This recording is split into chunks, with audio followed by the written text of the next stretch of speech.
55% lecturers नहीं हैं, 55% principles नहीं है सरकारी कॉलेजों में, प्रोफेसर्स नहीं हैं, वाइस चांसलर्स नहीं हैं, तो कैसे स्टेट ग्रो होगा? तालीम बुनियाद है हमारी। तालीम होगा तो तालीम के साथ ये तरक्की होगी, मुल्क आगे बढ़ेगा।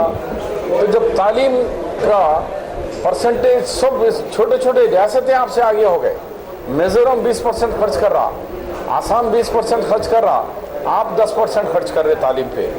तो हमारा डिमांड है कि तालीम को नेगलेक्ट कर रहे हो।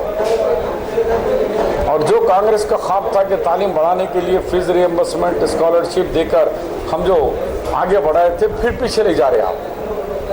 इसलिए आप आने वाले साल में या नेक्स्ट मंथ में पूरी हुकूमत की मिशनरी लगाओ, पल्ले बाटा गाँव में एक स्कीम लगाओ कि सरकारी मदरसों में बच्चों को लाने की स्कीम लगाओ।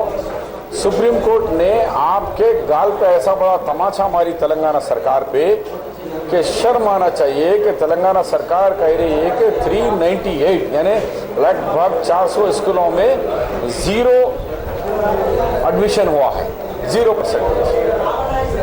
तो तेलंगाना सुप्रीम कोर्ट बोल रहा है ये हंसना है रोना, आखिर क्या मिशनरी कहाँ है, सरकार कहाँ है, क्या हो गया सरकार को? 400 स्कूलों में बच्चे नहीं मिल रहे। तो जो स्कूलें एस्टैब्लिश हो गए उसको तो आप खाली छोड़ रहे, मैं नए स्कूलों खोलने की बात कर रहे, खोलो, लेकिन ये स्कूलों को भर्ती करो, बच्चों को लाओ, यही हमारा डिमांड है।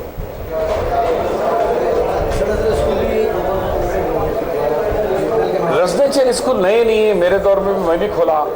कामारेड्डी में मुस्लिम रेजिडेंशियल स्कूल है, जहीराबाद में खोला, वरंगल में खोला, नलगोंडे में खोला, रंगारेड्डी में खोला। नई चीज़ नहीं है, ये है ऑलरेडी अप टू इंटरमीडिएट तक।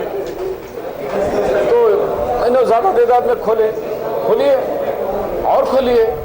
मगर इंजीनियरिंग कॉलेज बंद हो जा रहे, बीएड कॉलेज बंद कर दे रहे, डीएड कॉलेज बंद कर दे रहे, एमबीए बंद होगा, एमसीए बंद हो जा रहे ना। मैं वही बोलना चाह रहा हूँ कि बयान आया कि नेक्स्ट ईयर से केजी टू पीजी बोले, नेक्स्ट ईयर कौन सा, ये 16 या 17, उसकी सरहद करो, विच एकेडमिक ईयर।